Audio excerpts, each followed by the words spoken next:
अस्सलाम वालेकुम नाज़रीन, डॉक्टर दानिश रियल फोकस के साथ हाजिर है। इमरान ख़ान साहब के लिए हुकूमत तो उन्होंने अपनी बेवकूफ़ टीम और नाअहल टीम की बुनियाद पर हुकूमत तो ज़ाया की, हालांकि ऐसी सपोर्ट किसी हुकूमत को मैंने प्रैक्टिकली नहीं देखा। इस्टेब्लिशमेंट ने मदद की है, लेकिन इस तरह मदद आज तक किसी हुकूमत की इस्टेब्लिशमेंट ने नहीं की जो इमरान खान की हुकूमत की थी। अब देखें ना, ज़हीरुल इस्लाम साहब जो हैं पीटीआई ज्वाइन कर रहे हैं, एक्सपोज हो रहे हैं ना, तो कुछ दिनों बाद आप सुनेंगे कि जी जस्टिस साकिब निसार ने भी पीटीआई ज्वाइन कर लिया। वैसे तो वो पीटीआई के ही कारकुन हैं, लेकिन और ज़हीरुल इस्लाम भी थे, लेकिन एक्सपोज होना बाकी। अल्लाह ताला एक एक को एक्सपोज कर रहा है कि ये कौन लोग थे और इनके क्या कारनामे थे, किस तरह इन्होंने चलती हुई एक हुकूमत को गैर आइनी काम। नवाज़ शरीफ से किसी को मोहब्बत नहीं है, जरदारी से किसी को मोहब्बत नहीं है, इमरान खान से किसी को मोहब्बत नहीं, लेकिन एक जमहूरी हुकूमत है, अवाम ने उसको इलेक्ट किया है और उस पर इल्ज़ामात लगे हैं। तो वो इल्ज़ामात हमने भी बहुत सारे सवालात उठाए, लेकिन गैर आइनी गैर कानूनी तरीके से धोखा दे के, प्रेशर करके, कहीं न कहीं से कोई चीज़ निकाल कर किसी हुकूमत को अगर आप घर भेज रहे हैं, इसका मतलब है चलती हुई हुकूमत को, जमहूरी हुकूमत को, और गैर कानूनी तरीके से, इसका मतलब आप पाकिस्तान के दुश्मन हैं, पाकिस्तान के साथ ज़्यादती कर रहे हैं। आज देखिए पाकिस्तान कहाँ चला गया। तो जस्टिस साकिब निसार और ज़हीरुल इस्लाम दोनों इसके अहम किरदार हैं, दोनों अहम किरदार हैं जो अब आपके सामने आ चुके हैं। जस्टिस आपके साकिब निसार एंड कंपनी और ज़हीरुल इस्लाम एंड कंपनी, आपने भी पिछले दिनों देखा था कि फ्यूज़ बल्ब 8-9 फ्यूज़ बल्ब अपने ही उस इदारे के ख़िलाफ़ छोड़ दें किसी और को, पार्टी को, थोड़ी देर के लिए पाकिस्तान को भी अलग कर दें, अपने ही इदारे को, जिस इदारे पे ये लेफ्टिनेंट जनरल, मेजर जनरल और ब्रिगेडियर तक बने थे, उस इदारे को क्रिटिसाइज़ कर रहे हैं, उसको उस पर उंगली उठा रहे हैं। सर्विंग आर्मी चीफ को जो है वो उंगली उठा रहे हैं। यही 9, 10, 12 बल्ब फ्यूज़, 56 लाख से ज़्यादा आपके रिटायर्ड फौजी और दूसरे लोग। तो ये 9 फ्यूज़ पहले आए और अब वो कैरेक्टर भी सामने आ गया जिस कैरेक्टर ने ये सारी स्कीम बनाई थी, जिसने एक नई सियासी जमात को जो कि बहुत पीछे थी, उसको रातों रात एक बड़ी पार्टी बनाया, और फिर ना बड़ी पार्टी बनाया बल्कि जुडिशरी के साथ, साकिब निसार के साथ मिलकर, साकिब निसार एंड कंपनी, साकिब निसार अकेले नहीं, अभी भी साकिब निसार के कुछ लोग सर्विंग हैं, उन सब ने मिलकर एक ऐसा घिनौना खेल खेला जिस खेल की बुनियाद पे आज पाकिस्तान यहाँ खड़ा है। और ये जो लेफ्टिनेंट जनरल ज़हीरुल इस्लाम DGISI जिन्होंने हलफ उठाया था कि वो हलफ के पासदार रहेंगे, आइन के पासदार रहेंगे, ना उन्होंने हलफ की पासदारी की, ना आइन की पासदारी की। और 2013-14 का जो धरना था और जितनी भी एक्टिविटीज़ हुई उस जमहूरी हुकूमत के ख़िलाफ़, वो ज़हीरुल इस्लाम उसके पीछे थे। आज सामने आ गया। कल तक तो ये बातें होती थी ना, ये बताई जाती थी, बोली जाती थी, लेकिन आज तो प्रैक्टिकली ये चीज़ अल्लाह जब एक्सपोज करने आता है ना, तो इंसान की अक्ल और समझ सब ख़त्म हो जाती है।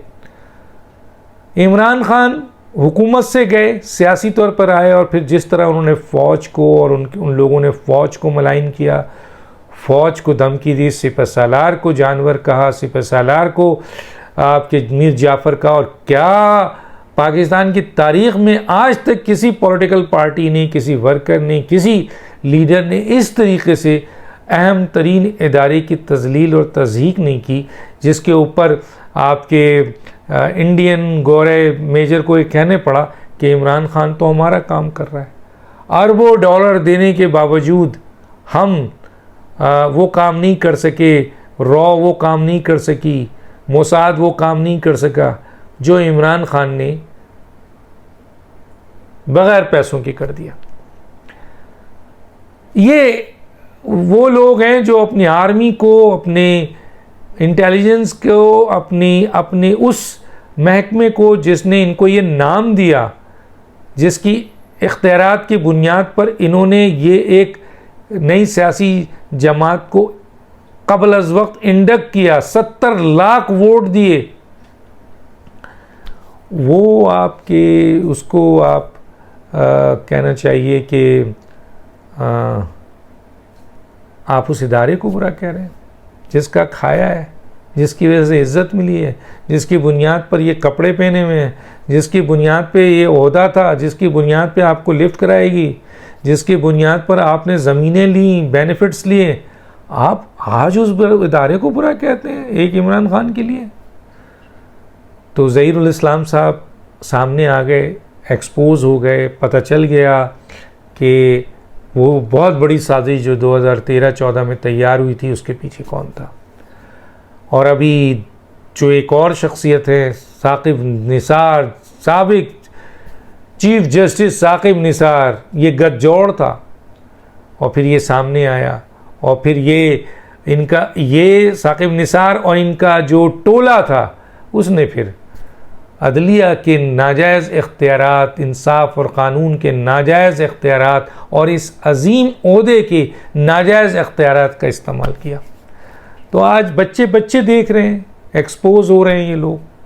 इमरान खान एक्सपोज हो गए, उनके लवाहिकीन एक्सपोज हो गए, ये 9-12 फ्यूज़ बल्ब जो मुख्तलिफ जनरल्स हैं रिटायर्ड वो एक्सपोज हो गए। इसके बाद जनरल ज़हीरुल इस्लाम एक्सपोज हो गए, चीफ जस्टिस पहले ही एक्सपोज हो चुका है और भी एक्सपोज हो रहे हैं, कुछ लोग अभी भी सर्विंग में हैं वो भी एक्सपोज हो रहे हैं।